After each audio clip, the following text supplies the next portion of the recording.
This is a picture of a 7-year-old that is displaying a rash that's typical of measles.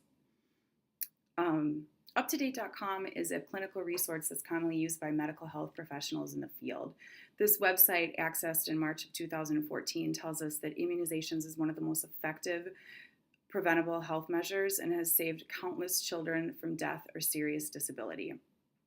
I've done extensive research on immunizations, and I also work on a hospital floor, a pediatric hospital floor with 15 pediatricians that are constantly educating us on the benefits of immunizations.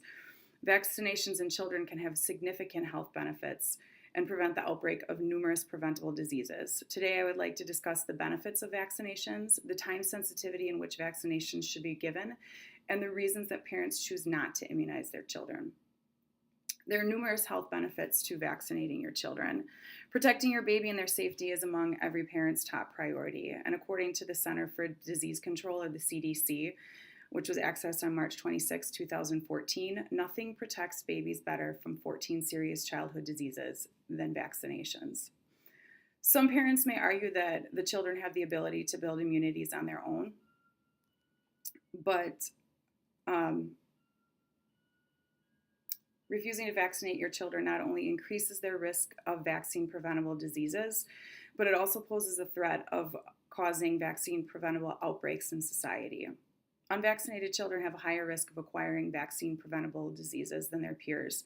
In observational studies and mathematical modeling posted on UpToDate.com, it was reported that the increased risk for unvaccinated children acquiring measles is 22 to 35-fold, 6 to 28-fold for whooping cough, and 9-fold for chickenpox.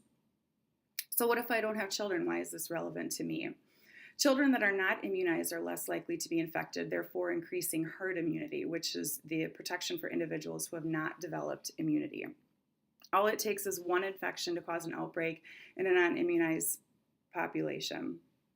In January of 2013, Pediatrics, which is the official journal of the American Academy of Pediatrics, published the recommended childhood and adolescent immunization schedule for 2013. It is sometimes thought that it's not necessary to vaccinate for less common or severe diseases, but believing that your child is not at risk just shows you how well the vaccination system is working, how well the program is working. And most young people have never seen the devastating effects that polio or measles could have on an individual or community. Even though diseases have decreased due to vaccinations, according to the CDC, it's definitely still possible to have an outbreak. This brings us to the fact that to be fully immunized, children need all doses of vaccines according to the schedule. When a child gets vaccinated, it is important to building their immunity. The schedule was designed to protect young children before they are likely to most vulnerable for serious diseases. While it might be upsetting to watch a child get multiple shots during a doctor's visit, these shots will add up to your baby being protected from potentially serious diseases. The necessity for vaccinations begins at birth. The first immunization schedule set is for hepatitis B. If a child contracts hepatitis B as an infant, it could develop serious liver disease, which could lead to death later as adults. Starting vaccinations at birth provides protection from a hepatitis infection that can happen later in life. Children under 5 are very susceptible because their immunities have not yet grown and they don't have the ability to fight infection. Some parents believe that you should wait for your child to be older and have a stronger immune system to vaccinate, but delaying immunization increases the duration of vulnerability for these young children.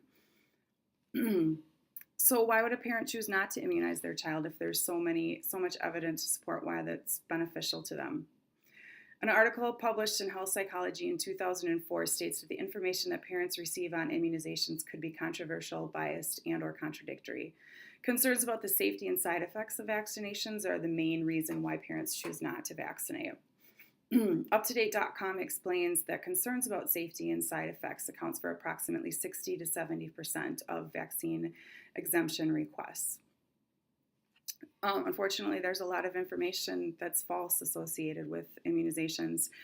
Most notably is the link to MMR and autism, the measles, mumps, rubella virus, or vaccination and autism. When I interviewed Dr. Margaret Scandura, who's a pediatrician practicing in Oconomowoc, Wisconsin, she stated that that's the most common vaccine she sees refused because of its supposed link.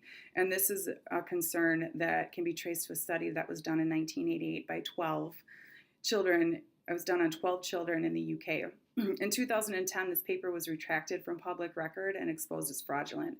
Despite the eventual lack of association between autism and MMR, the UK saw a dramatic decrease in immunizations and eventually had an outbreak in 2008 of measles.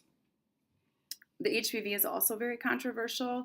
Some people believe that it's going to cause increased sexual activity. This is the vaccination for human papilloma virus, but it's a very common virus that leads to 19,000 cancers in the United States. Clinical trials show that these vaccines are safe and protect against the types of HPV that cause cancer. And there are no serious safety concerns found in any of the studies done on HPV vaccinations.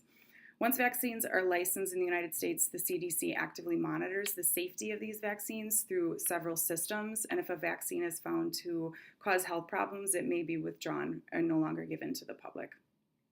As we can see, vaccines have multiple health benefits and can prevent the outbreak of numerous diseases. We looked at the benefits of vaccinations, the time sensitivity in which vaccinations should be given, and the reasons that a parent might choose not to immunize their child. These are children that are affected by polio. Polio usually paralyzes children that are under 5 years of age. And this is a picture of how they used to quarantine people with polio.